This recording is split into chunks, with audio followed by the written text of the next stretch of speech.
Are you tired of sequels that are simply more of the same? Well, how about one that's packed with new ideas and a little bit of insanity? Oh, and it features lots of cats as well.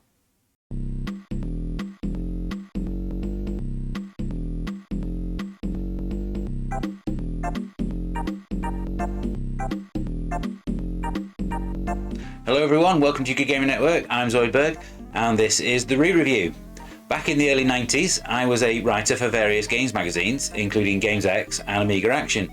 In this series, I'm going to take a look back at all of the games that I played during this time, replay them, and see whether my original assessment still stands.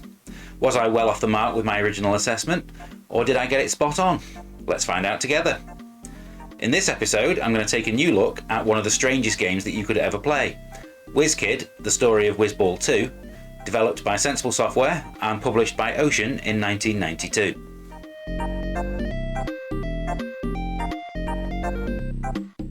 Sensible Software were founded in 1986 by school friends John Hare and Chris Yates, and the first game to get them noticed was a scrolling shoot-'em-up called Parallax for the Commodore 64.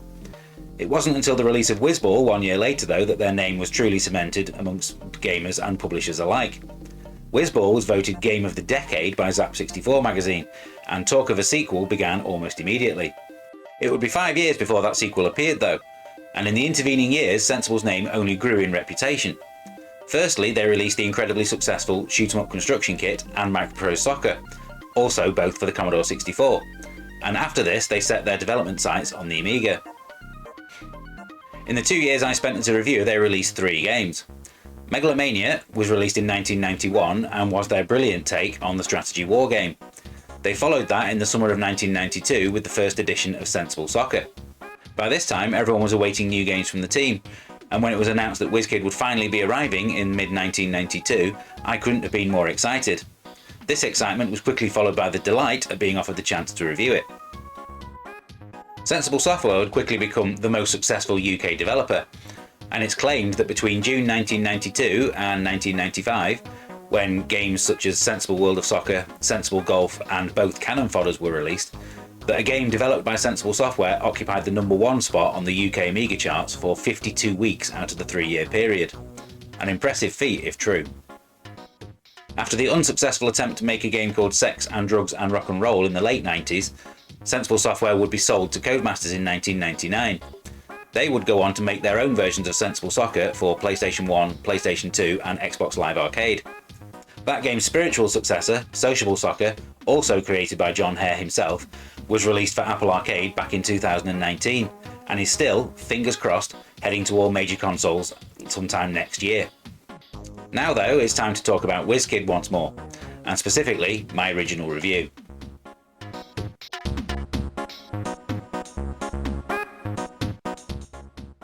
My review appeared in Amiga Action issue 35 from August 1992.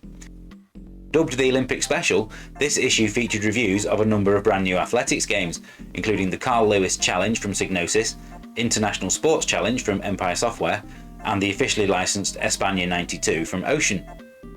The highest reviewed game of the issue was Sid Meier's Civilization with 92%. In such a packed issue, my Wizkid review was only a single page, and I awarded it 88%. Trying to pin down exactly what category to put it in, I ended up opting for puzzle game, and I stopped short of giving it an action accolade due to the obscure nature of some of the game's puzzles. Reading back the review, it's clear that I struggled to explain the oddness of the game in a way that made it sound appealing. In fact, it's not a very well written review at all, and I'd be very surprised if it didn't leave readers confused. What wasn't difficult though was explaining how good the presentation was, with fantastic graphics and music throughout. On the graphical side, it is very impressive. The humour is set to a very high level at all times, and the same can be said for the sound. Is it still a good game today? It's time for the playtest to find out.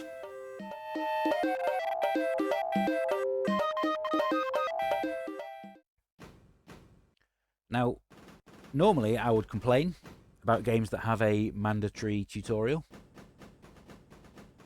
but the one for Wizkid is very short and to the point.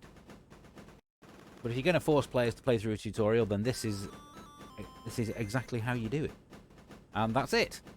1 minute in and the tutorial is over already. this is the section that's most reminiscent of Wizball, because the way the enemies drop the bubbles with musical notes inside them is fairly reminiscent of the way that you collected drips of paint to recolour the world in the original. I think I'm doing particularly well here, am I? No, that's good. Do I want to play a crossword puzzle? Okay, yes, let's do this.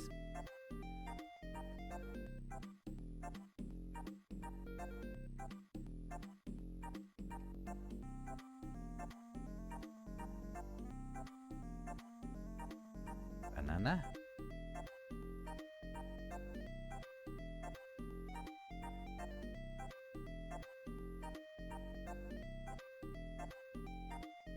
No way.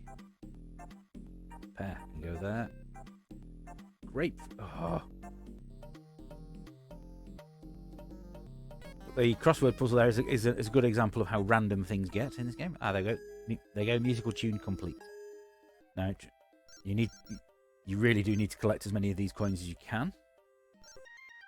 Let's get the newspaper. And then you can either return to the game as the head and carry on bashing blocks into enemies, or change to the body. And this is where you get to the adventure side of the game. So let's go and ring the bell. Ring the bell makes this door drop from the ceiling. And oh no, there's a dog inside. So use the newspaper. And then when you open the door again, the dog is now reading the paper, allowing you to go inside. Genius. If you want to return to head mode, just let the balloon come down, and off you go. There are two ways to get the kittens to appear. You can either clear every screen in this section, in which case the kitten will bounce down from the top, or you can find them through solving puzzles in the adventure sections. And it's that latter that you have to do if you want to see the full ending to the game, because if you only stick to finding the kittens in this section, then you will only see like 4 out of the game's 9 levels. So I have the token. So the token is going to be needed by jumping down the well. There's the bucket. Ride the bucket down to the bottom of the well.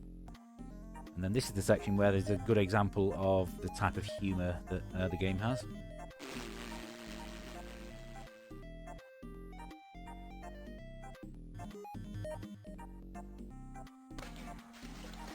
Now, use the token on what the game calls the bubblegum machine, but I think we all know that that's not quite right.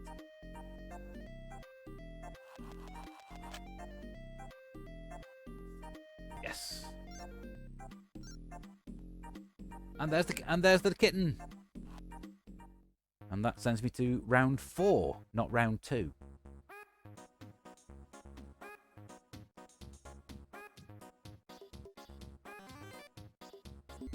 So if you want to see rounds 2 and 3, then you have to work out the correct route through those ladies and gents toilets in the previous level.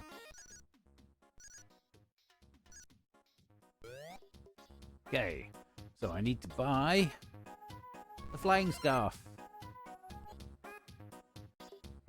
and there's your reason why.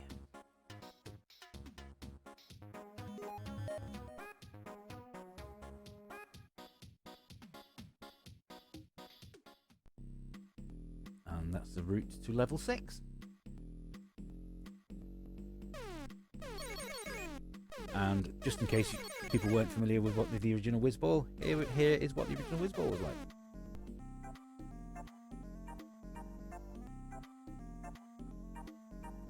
And that is how you find the exit to level 3. Mount Wizimanjaro. I think all in all, this is still an incredibly silly game, but silly in a really appealing way. So let's get on to a final summarization.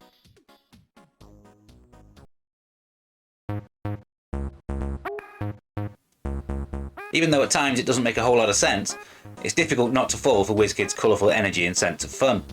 It's a game that you won't be able to stop smiling while playing, although I'd be the first to admit that some of its jokes are maybe a little bit childish. This certainly doesn't feel like a sequel to Wizball in the traditional sense, and that's definitely the better game of the two overall, but this is still a very entertaining game to play.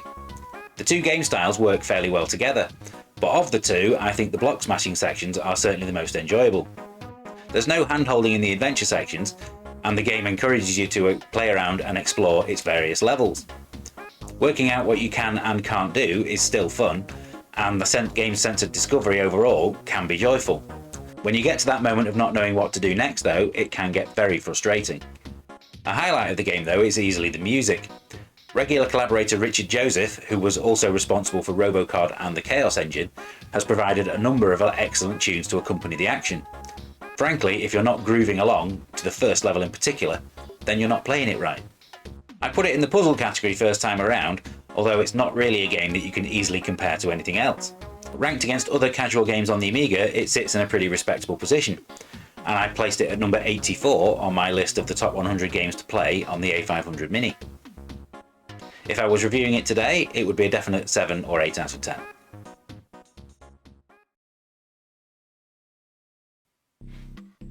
We've come to the end of another re-review. Thank you very much for watching. If you liked it, you can find all previous episodes in the series by clicking over on the playlist. You can support our channel by clicking on the like button, and why not subscribe to make sure that you don't miss out on the next episode. If you stick around to the end, there'll be a little musical hint of what is coming next. See if you can work it out. You can ask me anything about gaming, either in the comments or over on Twitter at UKJNZoidberg. Please feel free to share your memories of playing Wizkid. I'd love to hear your opinions. Until next time, happy retro gaming. Thank you for watching, and I'll see you soon.